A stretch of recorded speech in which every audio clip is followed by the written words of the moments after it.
It appears Brian Hooker is a free man. Here he is being checked out of jail at the police station in Freeport, Bahamas, more than a week after his wife vanished overseas. This is video per Fox News. So what happens now? Lynette Hooker is still missing. She basically just bounced off the dinghy in the middle of a little blow, like 20-some knot winds that popped up, and on a half mile maybe trip back to the dinghy, and single thing failed. Every single thing. We weren't wearing life jackets. That is Brian Hooker in his own words, telling friends allegedly what he says happened before he was arrested. And we spoke to the people who recorded that conversation, why they say parts of Brian's story left them with more questions about what happened on the water. We're on the case, presented by Law&Crime. I'm Chris Stewart.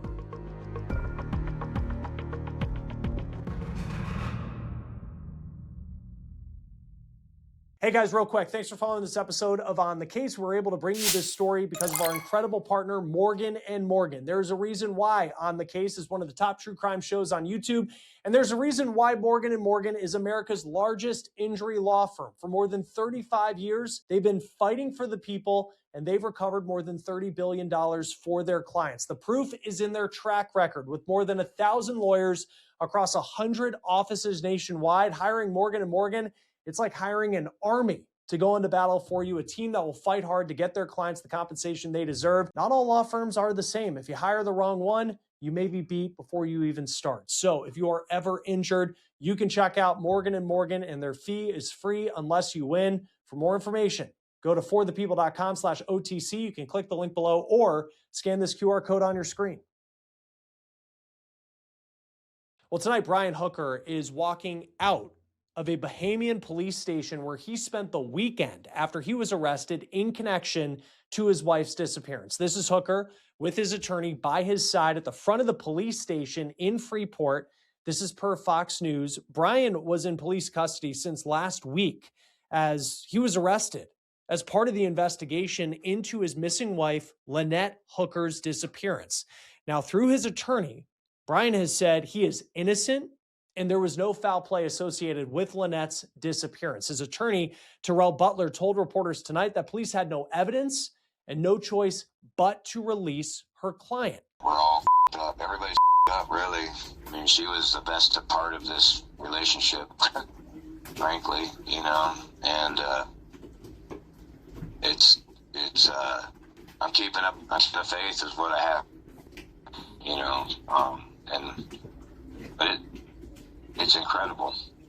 Now that is Brian, in his own words, on the phone with a friend after Lynette went missing on the night of April 4th. Now, this conversation was allegedly recorded before Brian was arrested days later. And you're going to hear from the couple who recorded that conversation, friends of Brian and Lynette Hooker, in just a moment.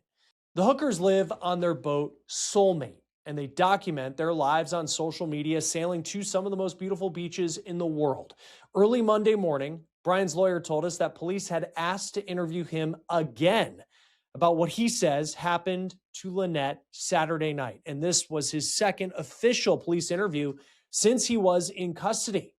His lawyer told us that police could only hold Brian until roughly 7:30 Monday night without charging him, and that deadline came and went, and Brian was released and no charges were filed. In the wake of Brian Hooker being released from police custody this evening, Royal Bahamas Police released this statement that said in part that prosecutors asked that no charges be filed at this time pending the outcome of future investigations. Now, these are pictures that Brian's friend sent us that he claims that Brian screen grabbed of where he says Lynette went missing. And you can see that it shows the path that Brian says his dinghy took with that red line.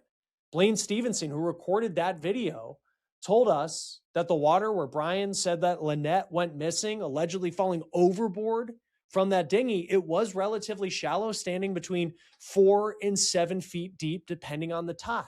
This is what he reportedly told his friend on the phone about what happened. Brian said that he left with Lynette on this dinghy around 7:30 at night. They were at a bar. They were trying to get back to their sailboat in some pretty tough conditions. This is what he said.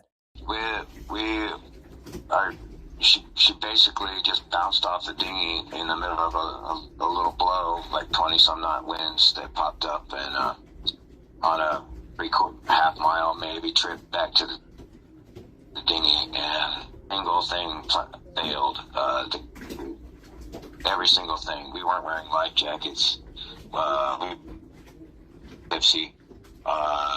It was sundown, and the sun set like basically 10 minutes after she fell over.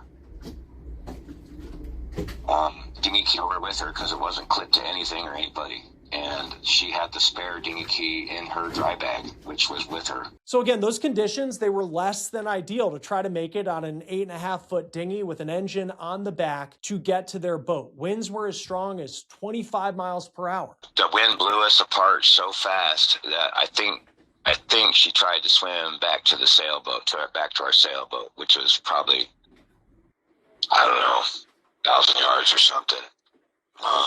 But the waves were 3 foot, and I was trying to ship the oars, and one of the pins on the oars broke, and that dropped over the side.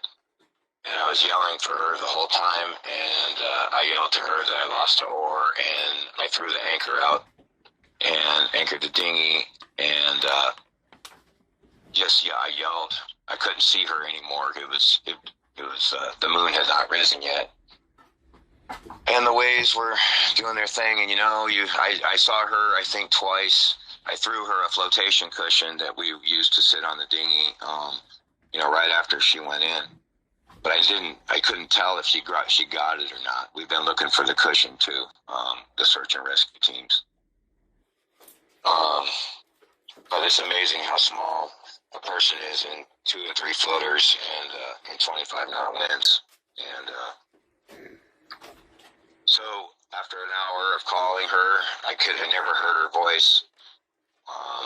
And a powerboat came by, and I waved my flashlight on my phone, and they were so fast they didn't even see it.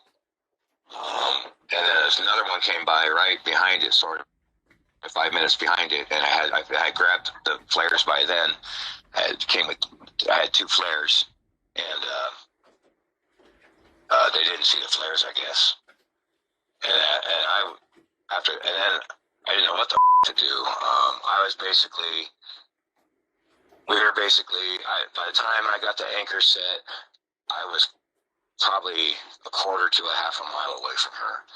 And at that point, I was slightly closer to something which has a few houses on it, and I decided I had to go get help. But I could not get to the island with one paddle, and the tide carried me right the first house and then the second house. And so I ended up drifting and paddling for many hours until I landed on Marsh Island about 4 miles away. And somewhere, and then I hung through, the usual scrub, and ended up in a marina or a boatyard. Then the security guard, and we got the cops going. Like, if the cops got there like 4 a.m, but they didn't get searched at 4:30, and we didn't get rolled out until 5. And by then, she had been in the water for 8 hours, and by midnight, I was already freaking out. Hours, and nobody was coming to get me. And if nobody was coming to get me, it's because nobody got her. And so paddled. There was nothing else to do but hit the island as close as I could to that boatyard. It was pretty well lit. Now, here's what Brian reportedly said about the police possibly looking at him before his arrest.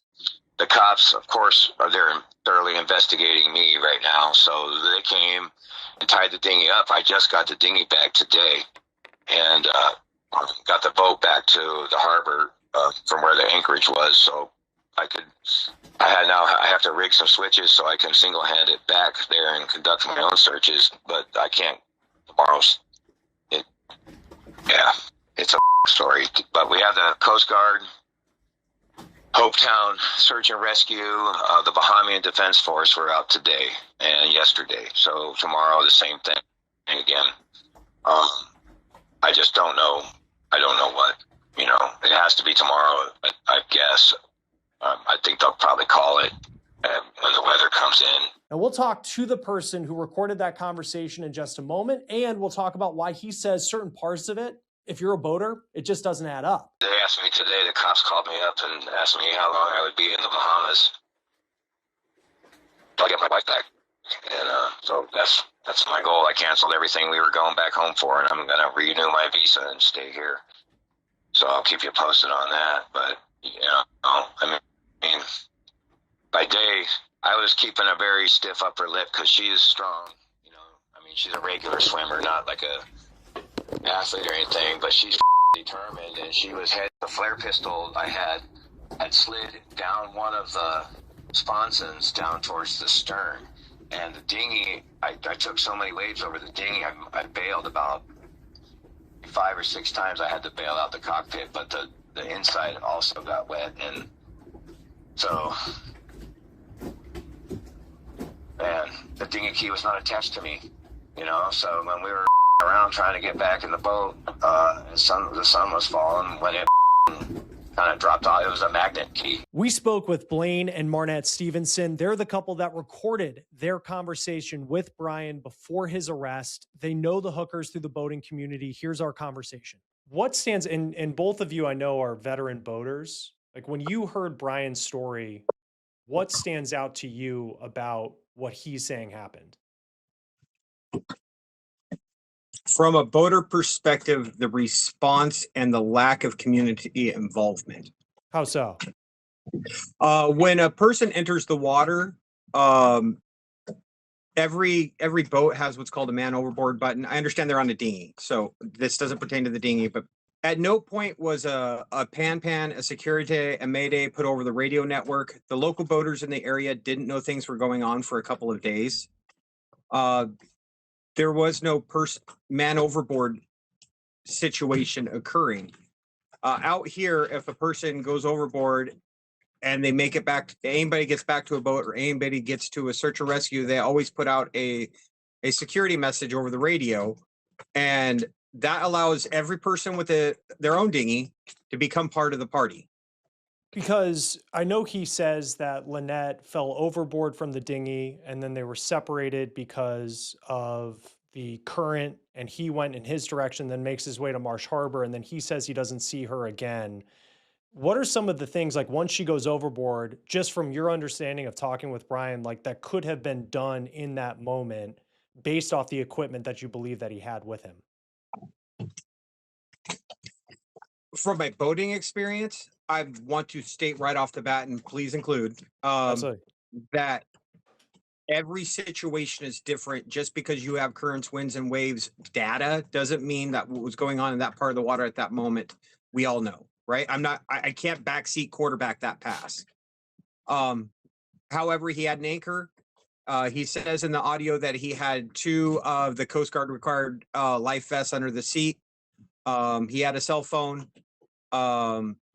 Those waters are shallow. The current and the wind was strong that night. The current was heading towards high tide. I think there's a lot of things I could have done differently, but that's backseat quarterbacking. Sure. And obviously he was the only one, Lynette was there and he was there, and then Correct. we haven't heard from many other witnesses. Now, he says in his audio he fired off 2 flares. I was going to ask about that. He said he fired off 2 flares to me. That immediately sent me out on a network of boaters to find out who saw the flares. We don't take that lightly. If you see a flare out here, everyone's turning on the radios, everyone's networking, everyone's heading to the site that it looked like the flare got shot from. That's like hearing a kid scream help in a park. Now, the Bahama News reports that no flares were fired. Because he stated he had a flare gun, he fired 2 flares. With where they were located and where he says Lynette went overboard, I know they were trying to get back to Soulmate, which was on a mooring. How close were they, do you believe, to where Soulmate was located? According to the charts where he has his pin on no foreign land, um, and where that matched up with with Navionics map he shared with me, they were less than half a knot from their boat, and a knot, so less than half a mile. He quoted in his in the recording, he believed about 1,000 yards from the boat, from the point he went overboard to their boat. And where, because I know like there's a mooring yard like where Soulmate is located, but where they were, even if you're a half knot out, that's still a place where it's not like you're out on the water and a flare would be too far away for someone to see. Correct. Correct. If you pull up charts for the area and you look at that particular area, it is called it's a sheltered anchorage. A safe harbor? Is that safe harbor is what it's described as, yeah.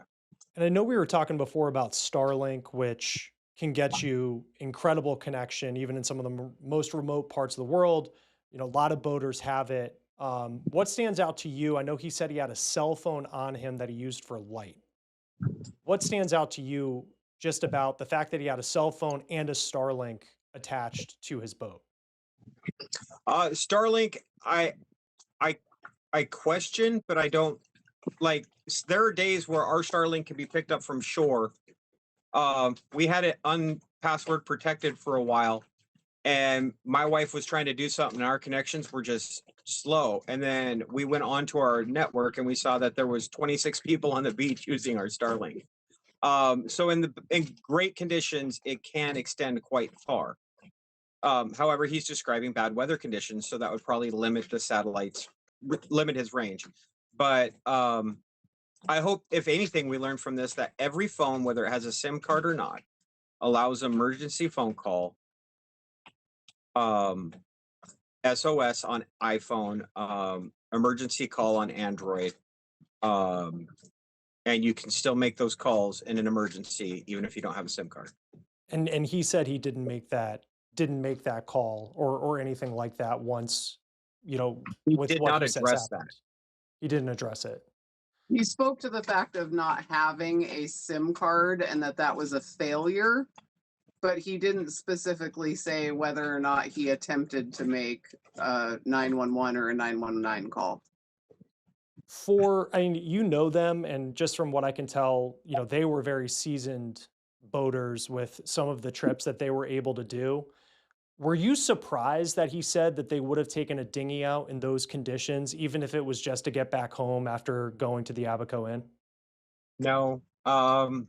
It's the 80s out here is the best way to explain it. In the 80s, you knew you were supposed to wear your seatbelt, but it wasn't a law, so you don't. Like, I guarantee you, if we stick on this long enough, there will be 3 dinghies that go behind us without life vests. We just put up a video describing why we're involved, why we inserted ourselves into the narrative. And 2 dinghies went behind us during that recording, people without life vests. You don't sleep at the Abaco Inn. I understand the weather might not have been that bad, but when you leave, I can understand leaving and going back to your boat and trying to make it. We always believe we're stronger than we are. And if you relate it to land as well, like, you know, you take your wife out for dinner and you go and it's nice and sunny, and then you come out and it's a torrential snowstorm or pouring down rain or whatnot, you're not just going to stay at the restaurant. You're going to go home. Yeah, conditions might not be the greatest. You might not have been counting on that, but you got to go home. So it's, I mean, unless it's a hurricane, in which I wouldn't expect anybody to be out, period, you're just going to go home and hope for the best. When it comes to, I know you guys recorded a conversation with Brian. How soon was it after he says Lynette went in the water that you actually made contact with him and had those conversations that we've heard? Monday night at 10:05 p.m. And at what point in that conversation, or I guess, why did you, when talking to him, decide that it was that you should be recording it and kind of, still kind of documenting what he was saying? To help. From our position, our friend is missing. Her husband's been up for 26 hours, struggled through a bad storm. He's trying to relay what he knows. So I'll show you right here. We still have it from that night. He was starting to list off everything, and I was writing down all the locations on a whiteboard. And you don't want somebody who's going through a tragedy to have to retell the story 2 or 3 times. So we started to record it so we could get the names of the places he was talking about right.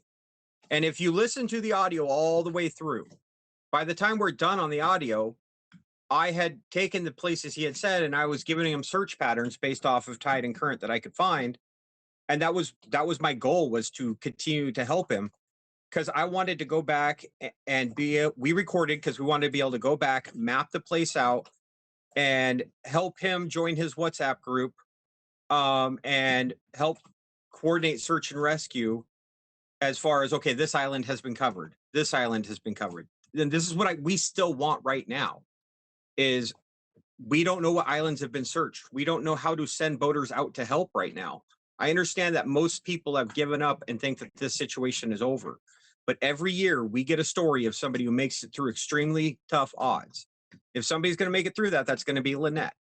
So right now, there's boaters in the area that can be searching islands. And for reference also, we've never been to the Abacos on our boat. So when he's naming off these places, we don't exactly know where those are. But again, trying to get him to give extra, well, where is that? And, so it was just easier to record it. So then we could go back and look at those places and kind of, like he said, map it out and figure out where those places are and the best ways to help. And it's also a marriage saver. So she's not saying, I thought he said this, and I'm saying, I thought he said that. Now, when somebody's life is on the line, like that was the purpose of recording.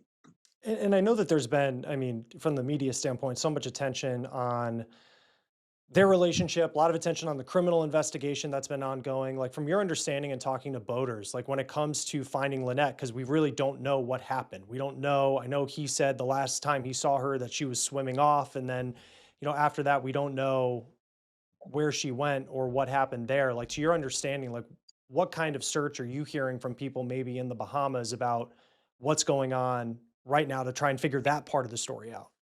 I have no reason to suspect the Bahamas aren't doing the best job that they can. And it's never the police's job to tell us what they're doing. Okay. So as a friend, I'm upset by not getting information. But I don't care if you believe Brian's story or you don't. Take one of those routes, commit to it, and go search an island you think. If you think Brian's story holds water, then you see where she went in with the maps. You could see where tides have gone. Let's go look islands that she could have drifted to. If you don't believe Brian's story, go check out his AIS, go check out his No Foreign Land, figure out where they were since the last time she was spotted, which was April 1st at Spanos, as far as we can tell, and start doing a search from there. But search, help, right? If you're in the area, take a half hour out of your vacation, and walk the beach. Our biggest fear is that Lynette is going to be found and it was too late, but she was alive when she made it to shore because everyone had already given up. I know you talked about the April 1st, because like we called the Abacos in, and they won't talk to us about, anything related to the case. I'm sure they've received a lot of different phone calls. Just in conversations you've had as far as like where they were around that time, just what information do you have about whether it's the inn, or I know that they had been in the Bahamas for, I think, several weeks. Was there anything else that he said to you that stood out about their whereabouts leading up to what happened the night of the 4th? That he went to Great Iguana to fill up scuba tanks. That stood out to me. No,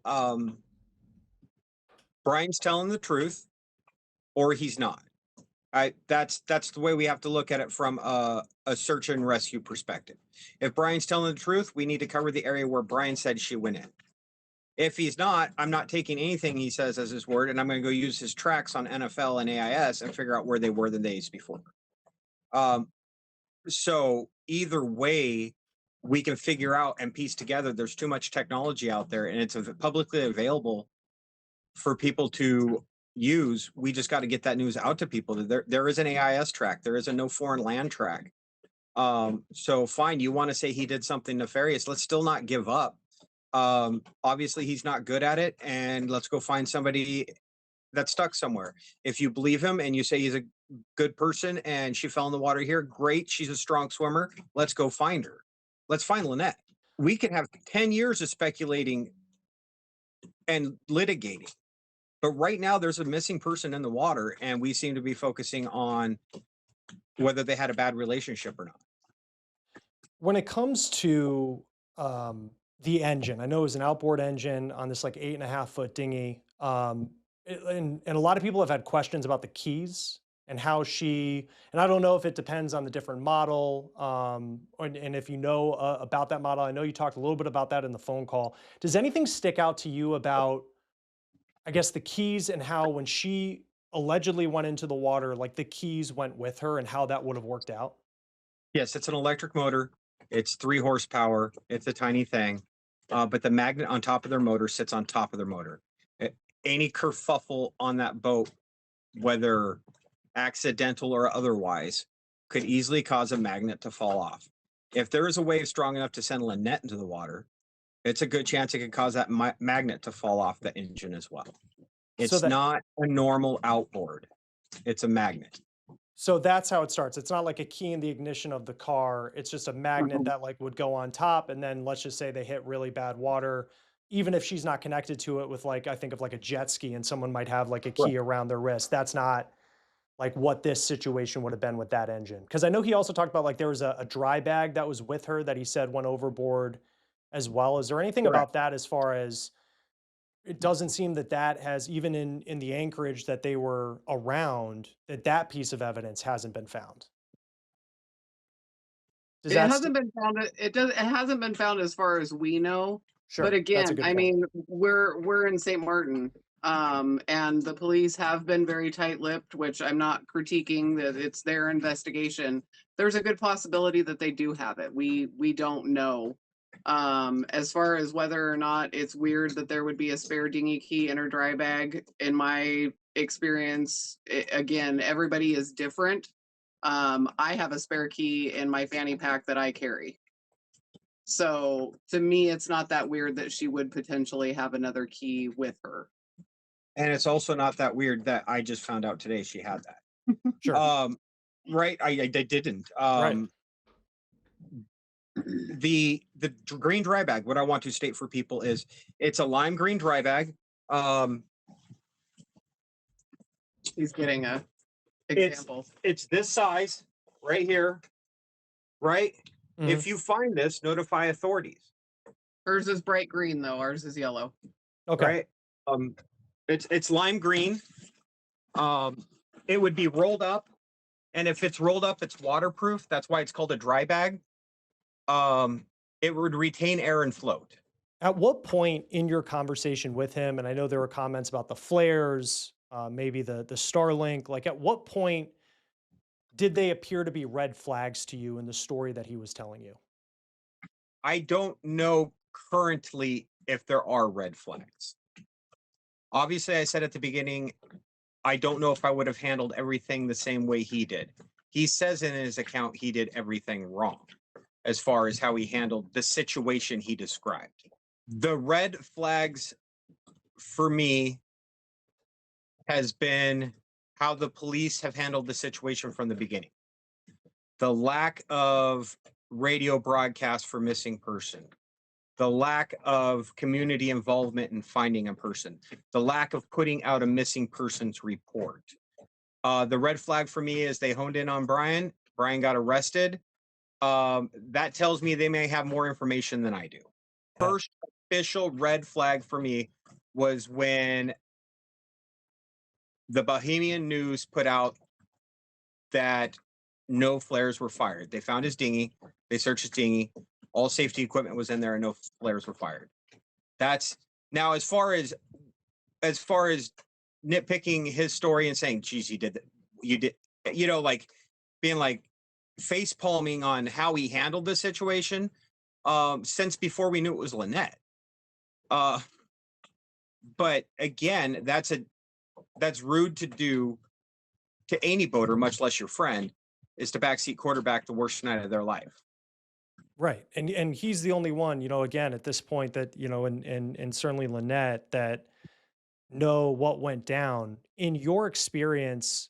Because if he arrives in Marsh Harbor, alerts, someone who he finds at the marina about what happened. I mean, you think of going through the night, 7 hours, paddling and not sure, excuse me, like where you're going to end up. And then he ends up at this marina, typically saying, hey, she went into the water, that there might be a larger presence when it comes to a search and rescue operation than Correct. maybe what we've Correct. seen or at least understand is going on. It doesn't seem And like that it's been very please, public.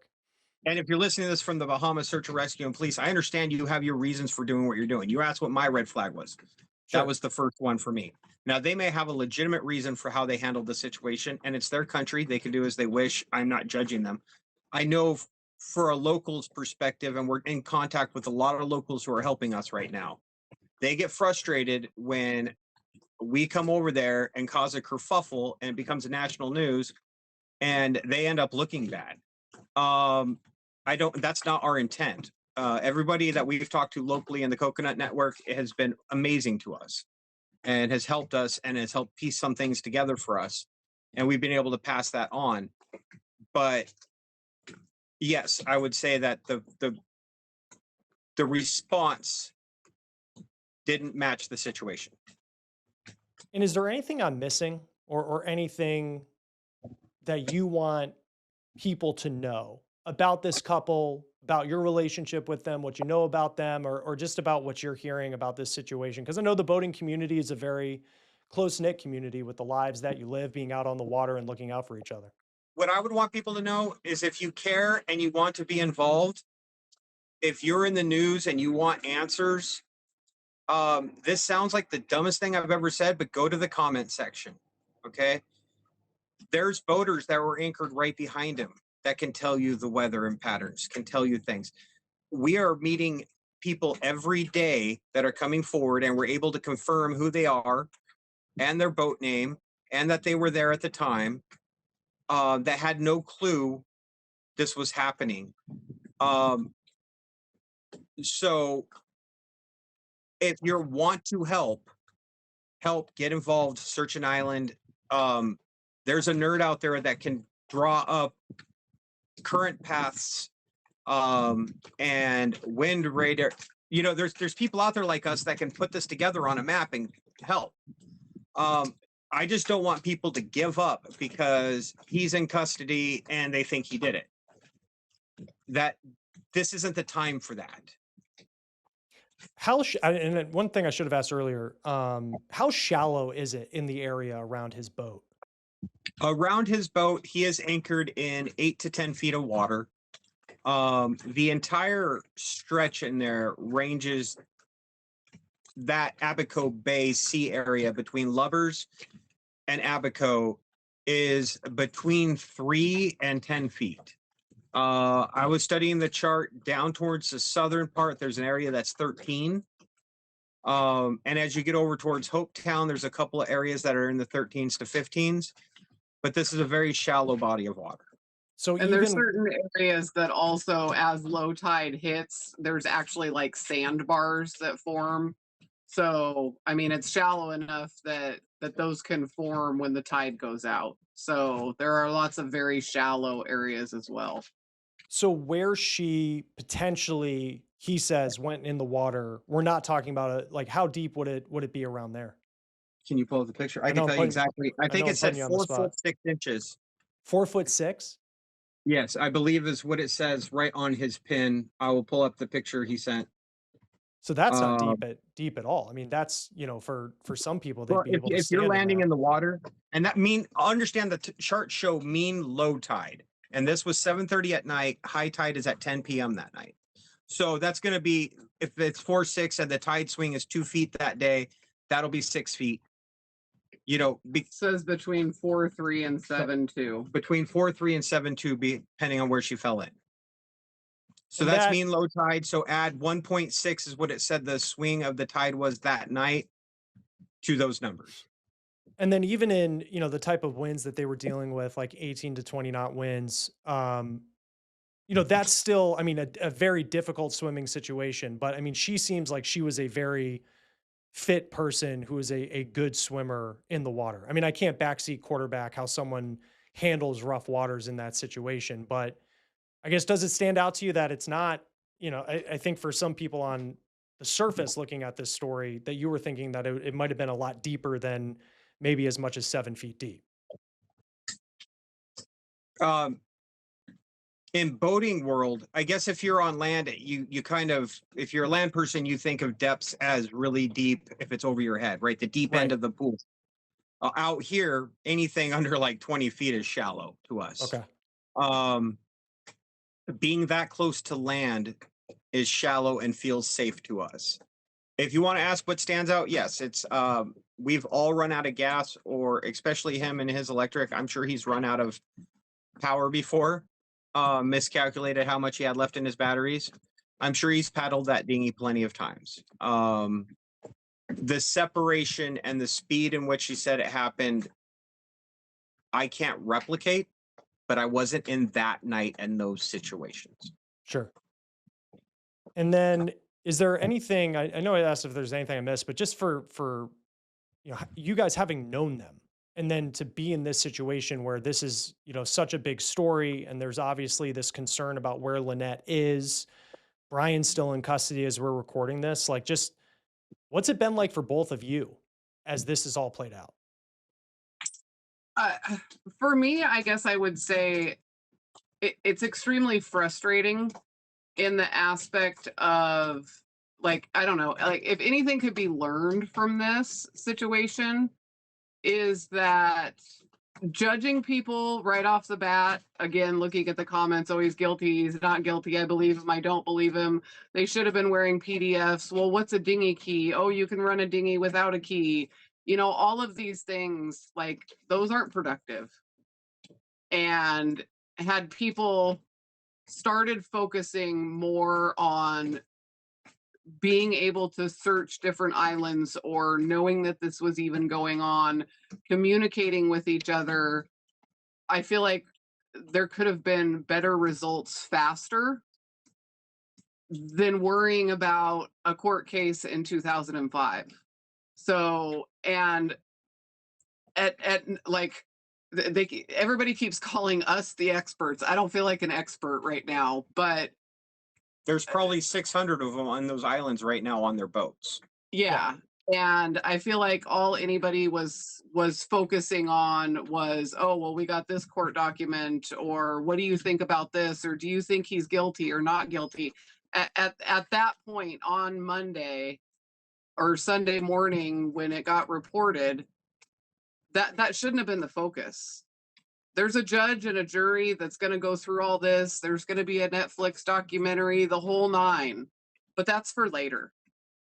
Right now, there doesn't have to be. If she's found, well, that all goes away. And the amount of resources that are being spent on waiting for him outside the courthouse are resources that could be spent searching islands, right? Yeah, if newscasters and news groups or reporters, however you want to put it, are going to pay the money to send people down there to stand for hours on end outside of a courtroom, why don't you send a few more people and actually have them look? It'd be a really good story if you were the broadcaster that found her. Yeah, well, thank you both I know so that's much. not how it works. But you asked what's frustrating to us. It's watching it work in real time with our friend. No, I hear it. Yeah. I mean, I think we can all sit back and say, oh, the news is vultures. At least vultures find a body. I mean, I think that's a good point, because I think to, also what you said earlier, where, we don't know what happened to her. And then you would think, once the alert goes out that she's missing, and whether it's falling overboard, and to your point on Brian's story, whether that's true or not, there hasn't really been a lot of focus on where she is, in terms of there's a missing person in the Bahamas. Right. That's what we know. One person has a story. 50% of the people don't believe that story. So go find this missing person. What, and if it's okay to ask, I mean, I know that you knew them through like the boating community. Like, is there any like what they were like or anything like that that you can share about just who they were as people? Lynette's super crafty. She's very funny and witty and determined. We talked a lot about sewing. There's, believe it or not, there's actually a ton of sewing projects to do on a boat, whether it be sails or sail covers or window covers. Lots of cooking recipes, and she was just an overall fun person. They were very generous people. There was a couple of times where we, as boaters, a lot of us don't have cars. And they were gracious enough to loan us their car at one point so that we could more easily run errands. So yeah, we purchased scuba tanks. They ended up purchasing scuba tanks. So to go along with what you said, you know, she is a strong swimmer. They're both scuba certified, and able to scuba dive. They're very self-sufficient and, you know, good boaters in the aspect of they can handle a lot of their own things on the boat.